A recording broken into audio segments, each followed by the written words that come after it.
And this today as well, a bombshell rocking the Clinton campaign. Brand new details about foreign money flowing into the Clinton Foundation. Major news outlets, including Fox News, reviewing all of the facts that are being revealed in this upcoming book, Clinton Cash. Brett Baer has been digging even deeper into the details and all of the connections that are brought forward in these contentions. He will be anchoring a Fox News special on all of this tomorrow night, but he joins us back again here now. Busy morning across the board, Brett. Good to have you here. Thanks, Martha. Good morning again. Let's stipulate at the beginning that these stories don't fit on bumper stickers. They take some time to explain and unwind, but it does not make them any less explosive. The bottom line here is it comes down to tens of millions of dollars donated to the Clinton Foundation and millions of dollars in speaking fees to former President Bill Clinton from foreign governments and businesses that had business or policy issues that would somehow end up in front of Secretary of State Clinton. This is based on the book Clinton Cash by author Peter Schweitzer. We had an exclusive interview with him. There are many stories around the globe here. This first one deals with Kazakhstan, and it starts with a trip by President Clinton and one of his friends to Kazakhstan. It develops into a uranium deal that explodes, and then tens of millions of dollars to the Clinton Foundation from one company. Also, big speaking fees to former President Clinton from this. It all ends up with a Russia reset that perhaps is more than anyone bargained for. Consider the stunning case of Kazakhstan and how American uranium ended up in the hands of the Russians. On September 6, 2005, Bill Clinton shows up in Kazakhstan, where Frank Justra, a Canadian investor, has been trying to get control to buy a couple of uranium mines. And he became really partners in a way with Bill Clinton, working on philanthropic activities. I came to him with an idea about creating an initiative to alleviate poverty. Furthermore, Frank Justra has been involved in helping to facilitate speaking engagements for the Clintons. Frank Justra and Bill Clinton were whisked to the presidential palace of President Nazarbayev in Kazakhstan. And it's a fascinating story because everybody walked away from the table that night with something. The story caught the attention of Pulitzer Prize-winning New York Times reporter Joe Becker. What President Nazarbayev got was this huge propaganda coup. Bill Clinton basically endorsed the progress that Kazakhstan had made in terms of their own democracy, which was sort of interesting given that President Nazarbayev was elected with 90+% of the vote in an election that was widely criticized as being rigged. Bill Clinton has a public press conference with President Nazarbayev where he praises his rule and praises his human rights record. But the bottom line is, after they leave, a couple of days later, Frank Justra gets his uranium concessions, which end up being enormously lucrative to him and to a small group of Canadian mining investors. His company was like a bit player, and really had gone from a worthless shell company overnight, got this huge uranium mining deal. And then soon after that, Bill Clinton got a huge donation, $31 million from Frank Justra to his charitable foundation, followed by a pledge to donate $100 million more. Our calls to the Kazakhstan embassy were never returned.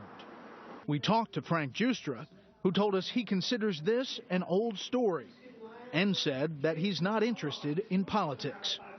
Meanwhile, his defenders insist that no undue influence was exerted in Kazakhstan because the deal did not require the Kazakh government's approval. The problem is there are corporate records that indicate very, very clearly that the Kazakh government did have to sign off and approve. And in fact, that's what we're looking at here. That's exactly. This is what we're looking at here, which is the amended Memorandum of Understanding that's dated September 15th, 2005, between the Ministry of Energy of the Republic of Kazakhstan and Kazatomprom, which is the atomic agency in Kazakh government. So there's no way that they can argue the Kazakh government was not a party to these negotiations. They were signatories to this agreement.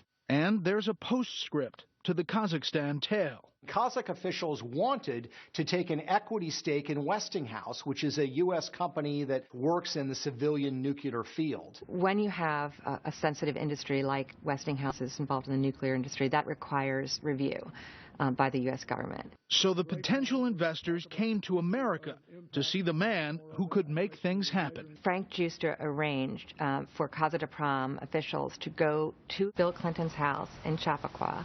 When I first contacted both the Clinton Foundation, Mr. Clinton's spokesman, and Mr. Giustra, they denied any such meeting ever took place. And then when we told them, well, we'd already talked to the head of Kazatomprom, who not only told us all about the meeting, but actually has a picture of him and Bill at the home in Chappaqua, you know, and that he proudly displayed in the office wall, they then acknowledged that, yes, the meeting had taken place. So what happened to Giustra's company that benefited from that deal in Kazakhstan? After a merger, it became a uranium giant called Uranium One. And then the Russians bought it. Uranium One became very active in acquiring uranium assets actually in the United States itself. By 2008, 2009, they were a particularly attractive target for the Russian government. And the Russians acquired that target. They would acquire what would amount to 50% of projected uranium output by 2015.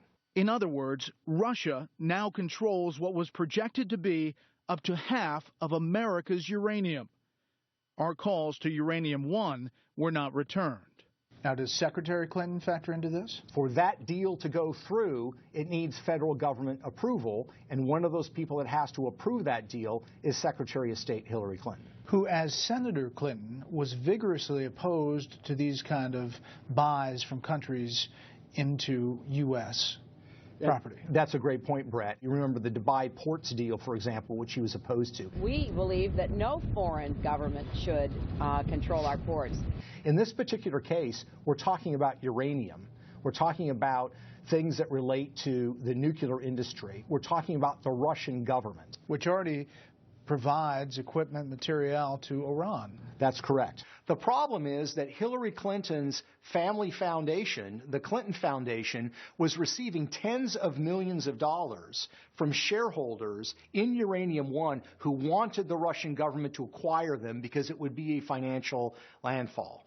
So what this amounts to in the end is a Russian company, essentially controlled by Vladimir Putin, will now be in charge of a substantial portion of American uranium. Russia sends uranium to its client state, Iran. So American uranium could well be sent to the very nation we're negotiating with to try to slow its ability to develop a nuclear weapon.